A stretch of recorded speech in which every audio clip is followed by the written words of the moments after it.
Morning students, आज हम करेंगे chapter 2 emergency of new kingdoms AD 700 to AD 1200। Earlier medieval period saw the rise of powerful regional kingdom both in the northern and southern India। जो हमने medieval period था उसमें हमने देखा कि अनेक रीजनल किंग्स आ गए थे, रूलर्स आ गए थे। उन्होंने क्या किया था, नॉर्दर्न एंड साउदर्न इंडिया में अपनी अपनी पावर जमा ली थी। ठीक है, these kingdoms continuously fought with each other to establish their control over northern India and to build an empire। उन राजाओं ने, वो राजा क्या करते थे, कंटिन्यूसली एक दूसरे से फाइट करते रहते थे। क्या करने के लिए? नॉर्थ इंडिया में अपना एम्पायर एस्टेब्लिश करने के लिए एक दूसरे से वो लड़ाई लड़ते रहते थे।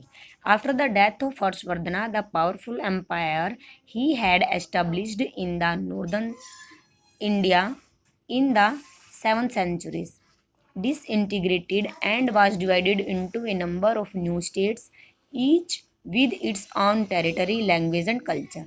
जो हर्षवर्धन की डेथ के बाद जो नॉर्थ इंडिया में 7th सेंचुरी थी, उस टाइम पे अनेक रूलर्स क्या थे, एस्टेब्लिश हो चुके थे, अनेक पावरफुल एम्पायर आ चुके थे, मीन्स सत्ता आ चुकी थी, अनेक राजा ने राज किया इंडिया में अलग अलग जगह पे। वो क्या थे, वो डिवाइडेड हो चुके थे, उनके अनेक स्टेट हो चुके थे, न्यू स्टेट्स बन चुके थे, उनकी अपनी टेरिटरी थी, अपनी लैंग्वेज थी, अपनी कल्चर था। मीन्स जो मेडिवियल पीरियड शुरू में जो जितने राजा हुए नॉर्दर्न और साउथर्न इंडिया में, उन्होंने अलग अलग अपना अपना राज्य स्थापित किया, अपना उनकी अलग टेरिटरी थी, अलग लैंग्वेज थी और अलग कल्चर था, उनका अपना अपना था। The most important of these rulers were the Palas in the east, the Gujarat Pratiharas in the west, the Rashtrakuta in the Deccan and the Cholas in south. जो ये इधर है, ये नॉर्थ है, ये साउथ है, यहाँ पे ये वेस्ट है और ईस्ट है। जो पालाज थे वो ईस्ट में थे, पालाज यहाँ पे थे, सॉरी यहाँ पे थे पालाज यहाँ पे थे, ईस्ट में थे, वेस्ट में गुजरात और प्रतिहाराज थे। जो राष्ट्रकूटा है, ये जो लाइट ग्रीन कलर का है, ये डेक्कन है, ये यहाँ पे राष्ट्रकूटास थे। और चोलास साउथ में थे, चोलास यहाँ पे थे साउथ में, इस एरिया में। Among the Rajput kingdoms of the period the Chahamanas और Chauhan were the most powerful. These regional kingdoms were involved in a continuous struggle for power.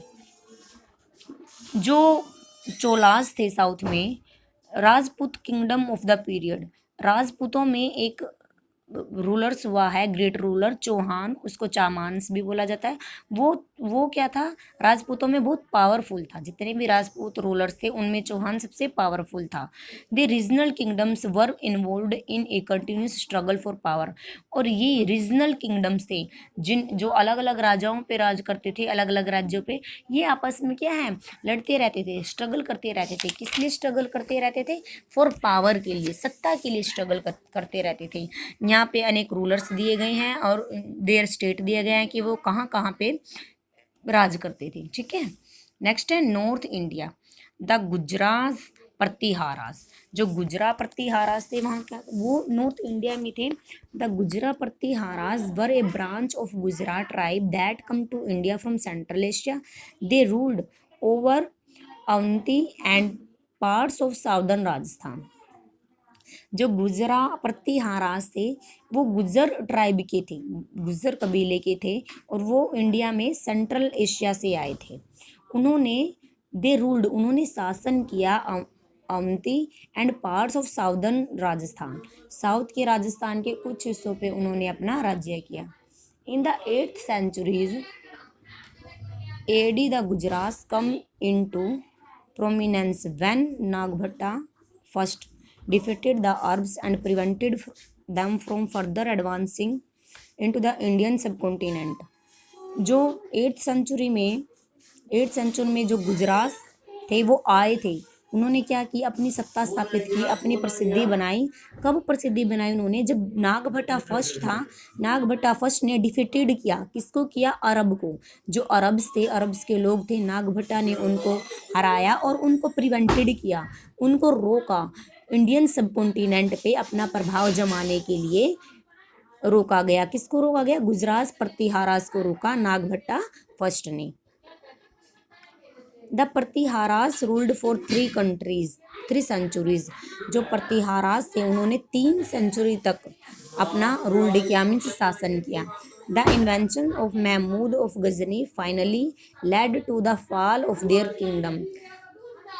जो द इन्वेंशन, जो आक्रमण किए गए महमूद गजनी ने क्या, led to the fall of for their kingdom.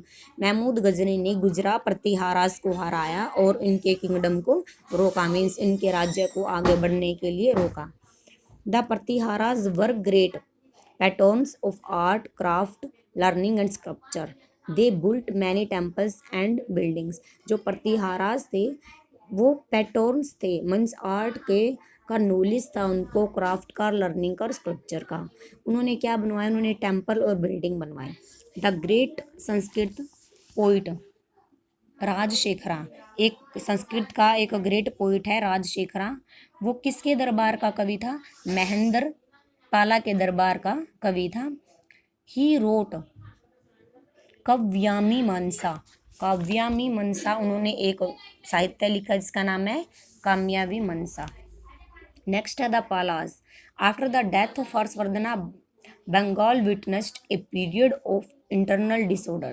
In the 8th century AD, Gopala, the Pala rulers, was elected by the people as the king to put an end to this political chaos. जो हर्षवर्धन की death के बाद बंगाल में क्या देखा गया, disorder देखा गया, आंतरिक डिसऑर्डर देखा गया, मीन्स अंदर अर्थव्यवस्था थी उनकी वो बिगड़ी हुई थी। जो राजा थे वो आपस में युद्ध करते रहते थे। 8th सेंचुरी में जो गोपाला था वो पाला रूलर्स था, इलेक्टेड किया गया बाय द पीपल, मीन्स जैसे आज के टाइम में हम लोग इलेक्शन करते हैं और हमारे द्वारा ही हमारा प्रधानमंत्री चुना जाता है, वैसे 8th सेंचुरी में लोगों के द्वारा जो गोपाला था वो चुना गया to put an end to this political chaos. और इन्होंने इस राजनीतिक अर्थव्यवस्था को ख़त्म किया और वो सक्सेसफुल हो गया, क्या करने में, शांति स्थापित करने में सक्सेसफुल हो गया और उसने पाल वंश की एक नई नींव रखी। Later kings extend Pala rules over Assam, Nepal and parts of Orissa. They established trade relations with Southeast Asia.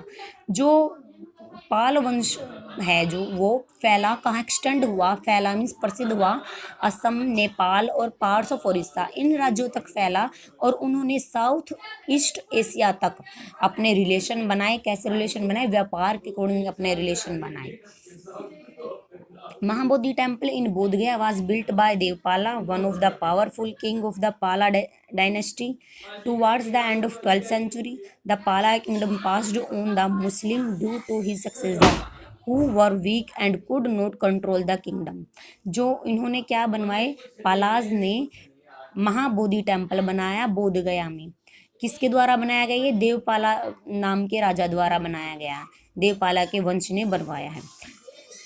Towards the end of 12th century के एंड तक जो पाला किंगडम है वो धीरे धीरे क्या हो गए, अनसक्सेसर हो गए और उनको सक्सेसर किसने किया, जो मुस्लिम थे, मुस्लिम लोगों ने इनके वंश को धीरे धीरे कंट्रोल कर लिया और ये लोग क्या हो गए, कमज़ोर हो गए और 12th सेंचुरी तक मुस्लिम लोग शासन करने लगे। नेक्स्ट है द डेक्कन राष्ट्रकूटा। द राष्ट्रकूटा जो डेक्कन है, ये लाइट ग्रीन पार्ट दिखाया गया है, डेक्कन है, यहाँ पे राष्ट्रकूटा वंश के लोग थे। The Rashtrakuta were the ruler of the Deccan. They rose to prominence in 8th century AD under the Dantivarman, also known as Dantidurga. जो राष्ट्रकूटा थे, राष्ट्रकूट कहाँ पे रूलर करते थे, वो डेक्कन पार्ट्स में रूलर करते थे। They rose to prominence in 8th century, 8th century में वो धीरे धीरे मीन्स बढ़े, उन्होंने आक्रमण किए, प्रसिद्ध हुए वो। AD किसके नाम से जाने जाते थे ये राष्ट्रकूटरा, धनविंती वर्मन और दंती दुर्गा के नाम से। The founder of this destiny, इस वंश के शासक राष्ट्रकूटा के धनवंती वर्म और धनवंती दुर्गा के नाम से जाने जाते थे। He come to power after defeating the Chalukyas of Badami. इन्होंने किसको, he come to power after defeated, ये कब आए सत्ता में? चालुक्याज ऑफ बादामी को हरा कर सत्ता में आए थे। The Rashtrakuta were great warrior, जो राष्ट्रकूट थे वो क्या थे? महान योद्धा थे। Krishna first, Govinda third and Amoghavarsha and Indira third were some of the important rulers of this destiny. जो राष्ट्रकूटा डायनेस्टी, जो राष्ट्रकूटा डायनेस्टी के वंश के थे, ये महान राजा के नाम दिया उन्होंने। They had continuous conflict with the Chalukyas and Pallavas of Kanchivaram. They also fought with the Pratiharas and Palas over the control of Kannauj. ये आपस में लड़ते रहते थे। The royal capital was located at Malkhed in Gulbarga district in Karnal. इन्होंने अपनी royal capital स्थापित की कहाँ पे? Malkhed in Gulbarga and district in Karnataka में। By the end of 10th century the Rashtrakuta power begin to decline. 10th century के समाप्त होते होते जैसे जैसे 10th सेंचुरी समाप्त होगी वैसे वैसे राष्ट्रकूटा क्या हो गए? डिक्लाइन होना शुरू हो गए, उनकी पावर कम होना शुरू हो गई। The Rashtrakuta were great patterns of art and literature. King Amogh Varsha first was a great scholar who composed कविराज मार्गा ए कनाडा बुक ऑफ पोइट्री। जो राष्ट्रकूटा का ग्रेट पोइट्री था, किंग अमोघ वर्षा, वो ग्रेट स्कॉलर था, एक महान विद्वान था। उसने क्या कंपोज्ड किया? कविराज मार्गा एक कनाडा बुक ऑन पोइट्री, एक book poetry. Krishna first built the famous Kailashnath temple at Ellora. Kailashnath temple बनाया एट एलोरा में। किसने बनाया? राष्ट्रकूटा वंश के लोगों की बात हो रही है यहाँ पे। The temple in elephant cave in Mumbai are also built by the Rashtrakuta. Rashtrakuta ने एलिफेंट केव के टेम्पल बनाए मुंबई में। The kingdom of Rashtrakuta was prosperous and maintained trade relation with foreign country. जो राष्ट्रकूटा वंश के लोग थे वो प्रोस्पेरियस थे, मीन्स बहुत समृद्ध थे। उन्होंने अपने राष्ट्र को एकदम मेंटेन करके रखा और अपना व्यापार किया फॉरेन देश की कंट्रियों के साथ भी। They patronised Hinduism and also encouraged Jainism. ये हिंदुज़्म को मानते थे लेकिन साथ साथ उन्होंने जैन, बौद्ध और इस्लाम धर्म को भी एनकरेज किया। They also allowed Muslim merchants to settle in their kingdom and preach their religion और बुल्ट मॉस्क्यू। इन्होंने जो मुस्लिम मर्चेंट्स थे अपने किंगडम में उनको क्या है? सेटल किया, उनको उपदेश दिए और बहुत सारी मॉस्क्यूज मीन्स मस्जिदें बनवाई। Tripartite struggle of Kannauj. Three party struggle means इसमें 3 तरह की पार्टीज आती हैं। Kannauj which was the capital of Harshavardhana. Kannauj थी वो कैपिटल हर्षवर्धन की कैपिटल थी। Had a very great strategic location. Control over Kannauj meant control over the entire Ganga Valley and also the control over the trade and resources of their fertile region. जो Ganga valley के आसपास का area है वो बहुत fertile है, world में सबसे फर्टाइल एरिया माना जाता है। ये उन पर कंट्रोल करना चाह रहे थे। So from 8th century onward there was a struggle for the control over Kannauj between the kingdoms of the Pratiharas. जो 8th सेंचुरी में इन्होंने ग्रेट स्ट्रगल किया इसको कंट्रोल करने के लिए। Kannauj between the kingdoms of Pratiharas, the Palas and the Rashtrakutas. Kannauj Pratiharas, Palas और राष्ट्रकूटाज ने, ये 3 पार्टियों ने स्ट्रगल किया और इसी से इसको 3 पार्टीज के नाम से जाना जाता है। The conflict between these 3 powers over the territory of Kannauj continued for about 200 years. Since the struggle involved 3 parties, it is known as 3 party struggle. क्योंकि ये 3 पार्टियों का स्ट्रगल था, प्रतिहाराज का, पालाज का, राष्ट्रकूटा का। तीनों पार्टी क्या थी? जो गंगा वैली थी वो सबसे फर्टाइल एरिया था, उस पर कंट्रोल करना चाह रही थी और इन्होंने लगभग 200 साल तक एक दूसरे से लड़ाई लड़ी और 200 साल तक इन 3 पार्टियों ने एक दूसरे से लड़ाई लड़ी, इसलिए इसको 3 पार्टीज स्ट्रगल के नाम से बोला जाता है।